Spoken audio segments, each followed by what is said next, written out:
Preparing for a RAG engineering interview? You've reached Candy Mentor, and this video is for you. We'll walk through 25 key questions you're likely to face. For each question, you'll see a sample answer, followed by the key points to cover.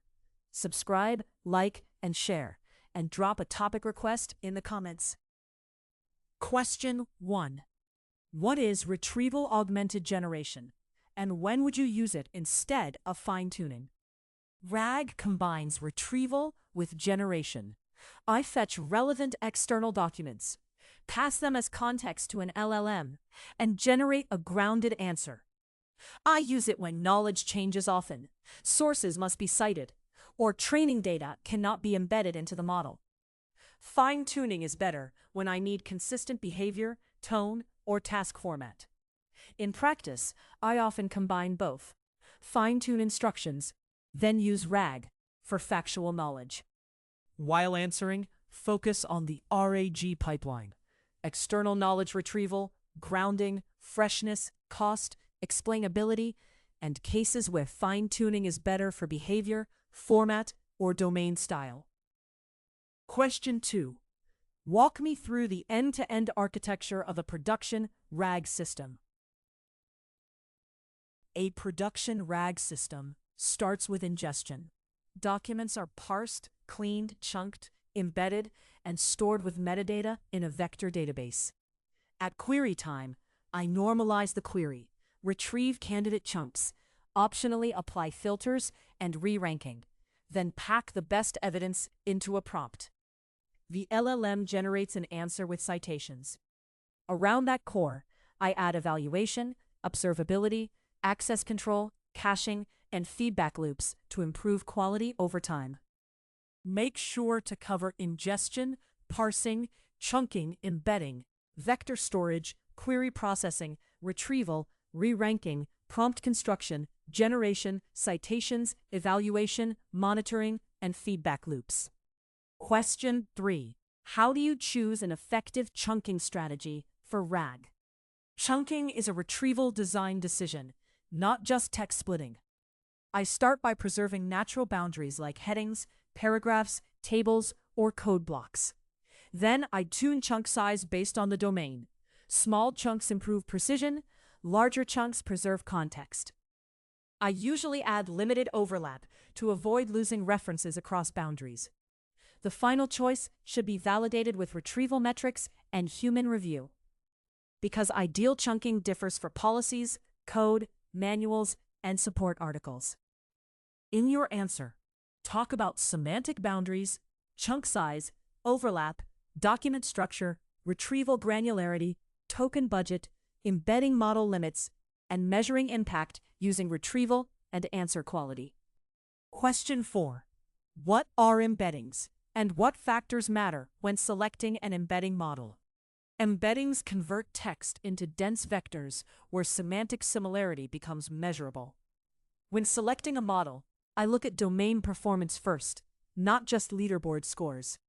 I also consider dimension size, multilingual needs, maximum input length, inference latency, cost, and whether I can host it privately. For enterprise RAG, consistency matters too.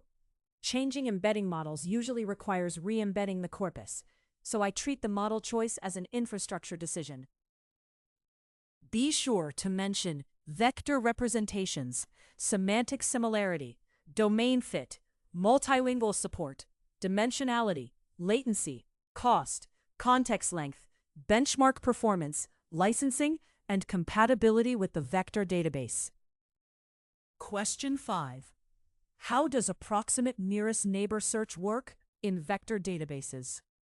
Vector databases use approximate nearest neighbor search to find similar embeddings quickly without scanning every vector. Algorithms like HNSW build graph structures, while IVF partitions vectors into clusters. ANN sacrifices a little recall for much lower latency, which is essential at scale.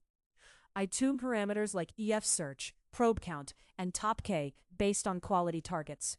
Metadata filtering can complicate search, so I test filtered recalls separately from unfiltered benchmark results.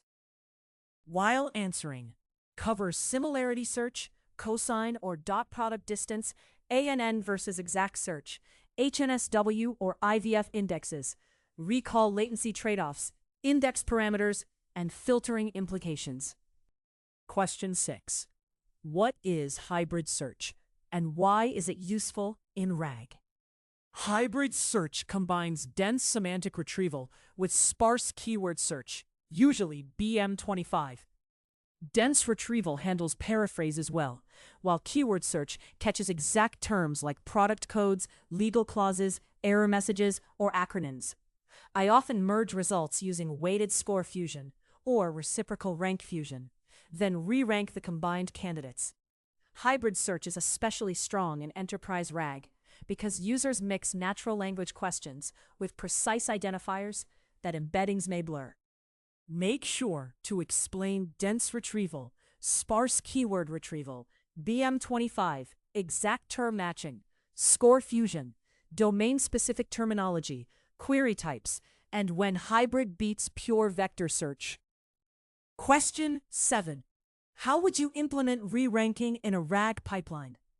I use retrieval to get a broad candidate set, say top 50. Then re-rank those chunks with a more accurate but slower model. A cross-encoder compares the query and each passage together, so it captures relevance better than embedding similarity alone. After re-ranking, I keep the top few chunks for generation. The trade-off is latency and cost, so I apply re-ranking only after cheap retrieval and tune candidate size carefully. In your answer, cover candidate retrieval, cross-encoder re-rankers, LLM-based re-ranking, relevance scoring, latency trade-offs, top K tuning, thresholding, and how re-ranking improves precision. Question 8. How do you reduce hallucinations in a RAG-based application? Hallucinations usually come from missing evidence, weak prompts, or the model overgeneralizing. I reduce them by improving retrieval, re-ranking evidence, and instructing the model to answer only from provided context. I also add citations, require abstention when evidence is insufficient, and use confidence thresholds for low relevance retrieval.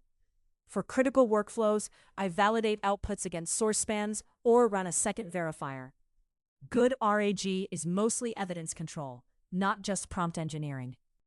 Be sure to discuss grounding, retrieval quality, prompt constraints, citations, answer abstention, confidence thresholds, context validation, evaluation datasets, guardrails, and separating retrieved facts from model assumptions. Question 9. What metrics would you use to evaluate a RAG system? I evaluate RAG in layers. For retrieval, I track recall at K, precision at K, MRR, and whether gold evidence appears in the context. For generation, I measure answer relevance, faithfulness, citation accuracy, and abstention quality. Operationally, I monitor latency, cost, failure rate, and user feedback. Automated metrics are useful for regression testing, but I still keep a human-reviewed golden dataset because subtle grounding errors can look fluent and score well. While answering, separate retrieval metrics from generation metrics, including recall at K, precision, MRR, faithfulness, groundedness, answer relevance, citation accuracy, latency, cost, and human evaluation. Question 10. How would you build a test dataset for RAG evaluation? I build a RAG evaluation set from real user intents, not synthetic trivia alone. Each item should include the question, expected answer, supporting documents or spans, and sometimes unacceptable answers. I include easy lookups, ambiguous queries, multi-hop questions, stale content, and no answer cases. Labels need review by domain experts when stakes are high. Over time, I add failed production queries to the set, so evaluation tracks real-world behavior. Make sure to cover representative user questions, gold answers, source passages, negative cases, edge cases, multi-hop questions, freshness, labeling quality, and continuous dataset updates. Question 11. How do metadata filters improve retrieval quality in RAG? Metadata filters narrow retrieval to the right slice of the corpus before or after vector search. For example, I can filter by tenant, product version, language, region, document type, or timestamp. This improves relevance and enforces permissions, especially in enterprise systems. The risk is overfiltering. The correct document may be excluded because metadata is wrong or incomplete. I prefer well-designed schemas, validation during ingestion, and testing filtered recall explicitly. In your answer, talk about structured attributes, access control, document type, tenant, timestamp, geography, product version, pre-filtering versus post-filtering, and recall risks. Question 12. How would you handle frequently changing documents in a RAG system? For changing documents, I avoid full reindexing unless the corpus is small. I use incremental ingestion with stable document IDs, content hashes, and version metadata. Updated chunks are re-embedded, deleted chunks are removed or tombstoned, and caches are invalidated. I track index freshness as an SLA, such as changes searchable within 5 minutes. The ingestion pipeline must be idempotent because retries and partial failures are common in production data flows. Be sure to mention incremental ingestion, document versioning, deletion handling, re-embedding, freshness SLAs, cache invalidation, change data capture, idempotent pipelines, and monitoring index lag. Question 13. What is query rewriting and when does it help RAG? Query rewriting transforms the user's input into a better retrieval query. It helps when questions are vague, conversational, acronym-heavy, or depend on chat history. For example, after a user asks, "What about pricing?" I may rewrite it as pricing policy for the selected product. Rewriting can also decompose complex questions into subqueries. The risk is query drift, where the rewrite changes intent. So I log rewrites and evaluate retrieval quality carefully. While answering, cover user intent expansion, conversational context, acronym resolution, decomposition, hypothetical document embeddings, risks of drift, and validating rewritten queries against retrieval performance. Question 14. How do you design prompts for a RAG system? A RAG prompt should make evidence boundaries clear. I usually separate instructions, user question, retrieved context, and output format. I tell the model to use only the provided context, cite sources, and say it cannot answer when evidence is missing. If documents conflict, it should mention the conflict rather than invoke resolution. I also keep prompts compact because every token competes with retrieved evidence. Prompt design works best alongside retrieval evaluation. Make sure to cover system instructions, retrieved context formatting, citation requirements, abstention behavior, output schema, conflict handling, token budget, prompt injection resistance, and deterministic settings. Question 15. How would you manage context window limitations in RAG? Context windows are finite, so I treat packing as an optimization problem. I retrieve more candidates than I need, re-rank them, remove duplicates, and include only the most relevant spans. Sometimes I merge neighboring chunks or compress long passages while preserving citations. I also place critical evidence where the model attends well, avoiding lost-in-the-middle issues. The goal is not maximum context. It is the smallest sufficient evidence set for a faithful answer.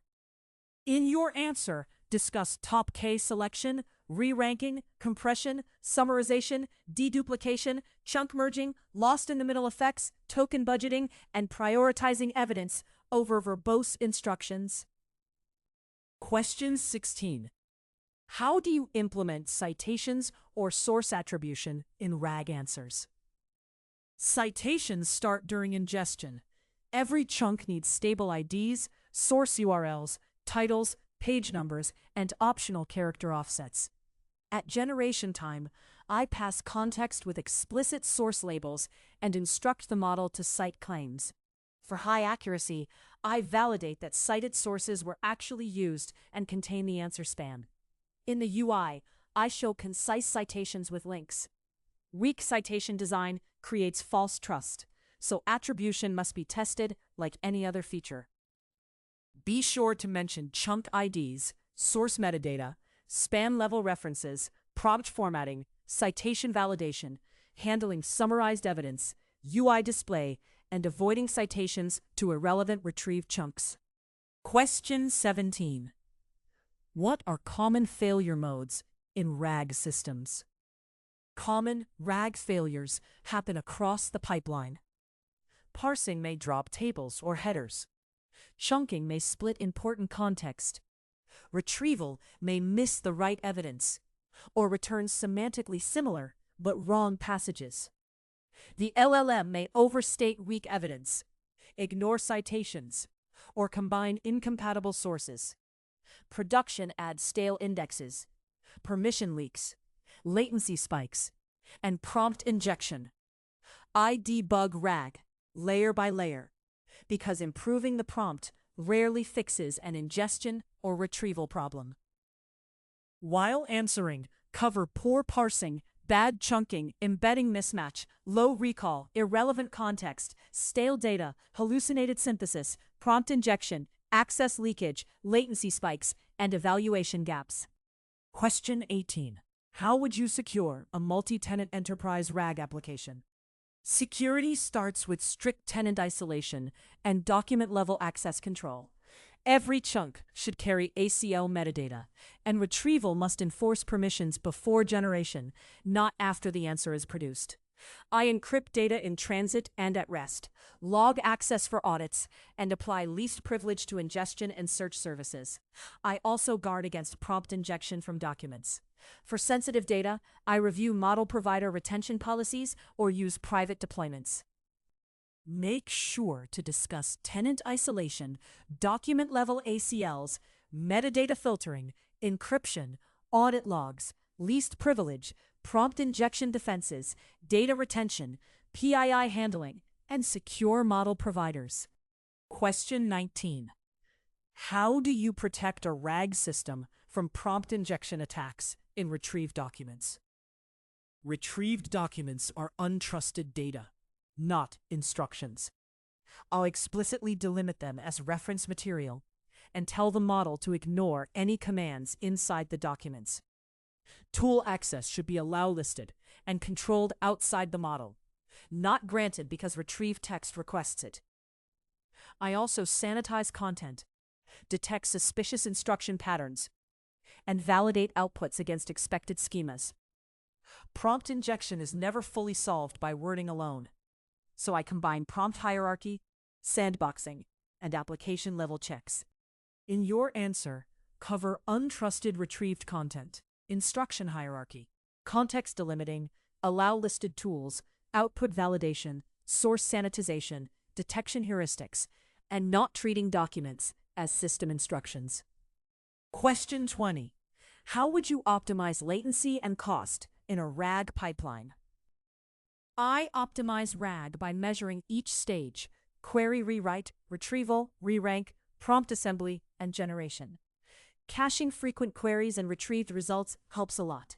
I tune top K, use efficient ANN indexes, batch embeddings during ingestion, and avoid sending unnecessary tokens to the LLM. Reranking is valuable, but should be applied selectively. For user experience, I stream generation while background tasks continue. Cost control usually comes from reducing tokens and avoiding oversized models. Be sure to mention caching, batching embeddings, efficient indexes, top K tuning, smaller models, re-ranking only when needed, streaming responses, async ingestion, token reduction, and observability. Question 21. How do you handle tabular, PDF, or semi-structured documents in RAG? Semi-structured documents need careful pre-processing. PDFs often require layout-aware parsing, OCR, header detection, and table extraction. I prefer converting content into clean Markdown or structured JSON while preserving page numbers and section hierarchy. Tables may need row-level chunks, summaries, or separate SQL-style retrieval depending on the question type. The biggest mistake is treating every file as plain text. If parsing is poor, embeddings faithfully index corrupted information. While answering, focus on parsing quality, layout preservation, table extraction, OCR, metadata enrichment, chunking by structure, markdown conversion, validation, and domain-specific retrieval strategies. Question 22. What is multi-hop retrieval, and how would you implement it? Multi-hop retrieval handles questions that need evidence from more than one source. I implement it by decomposing the question into subqueries, retrieving evidence for each, and then combining the results before generation. Another approach is iterative retrieval. Retrieve initial context, identify missing facts, then retrieve again. Knowledge graphs can help when relationships are explicit. Evaluation must check completeness, because a single relevant chunk may produce a plausible but incomplete answer. Make sure to cover questions requiring multiple evidence pieces, query decomposition, iterative retrieval, graph relationships, intermediate reasoning, re-ranking, context aggregation, and evaluation for completeness. Question 23. How would you decide between vector search, keyword search, SQL, and knowledge graphs for retrieval? I choose retrieval based on the data and question. Vector search is good for semantic similarity across text. Keyword search is better for exact terms, codes, and rare phrases. SQL is ideal for structured filters, counts, joins, and aggregations. Knowledge graphs help with relationship-heavy queries like dependencies or ownership. In mature RAG systems, I often build a router that selects or combines retrievers instead of forcing every query through vectors. In your answer, compare semantic matching, exact matching, structured filtering, aggregations, relationship traversal, data shape, query intent, and combining retrieval methods in a router. Question 24. How do you monitor and debug a RAG system in production? I instrument the full RAG trace. User query, rewritten query, retrieved chunks, scores, re-ranked results, final prompt, model response, citations, latency, and token usage. Logs must be privacy safe and access controlled. When quality drops, I inspect whether the issue came from ingestion, retrieval, prompt construction, or generation. Dashboards show trends, but sampled human review catches subtle failures. Production debugging is much easier when every answer is reproducible from its trace. Be sure to discuss tracing, retrieve chunks, prompts, model outputs, latency per stage, token usage, user feedback, retrieval misses, evaluation regressions, privacy-safe logging, and dashboards. Question 25. How would you design a RAG assistant for an internal company knowledge base? I would start with requirements, supported sources, users, permissions, freshness, and expected question types. Then I would build connectors for systems like Google Drive, Confluence, Slack, or ticketing tools, preserving ACLs during ingestion. The core pipeline would use hybrid retrieval, re-ranking, citations, and abstention for missing evidence. I would launch with a golden evaluation set, feedback buttons, and trace logging. The main risks are stale data, permission leaks, and overconfident answers. While answering, cover requirements, document connectors, permissions, ingestion, search quality, citations, freshness, feedback, Slack or web integration, evaluation, rollouts, and operational risks. If you are still with us, congratulations! You are much ahead of the rest and serious about preparing for your interview. We hope we were able to add value to your preparation and create some helpful content. Do not forget to like and share this video. Your small act can do great things for us.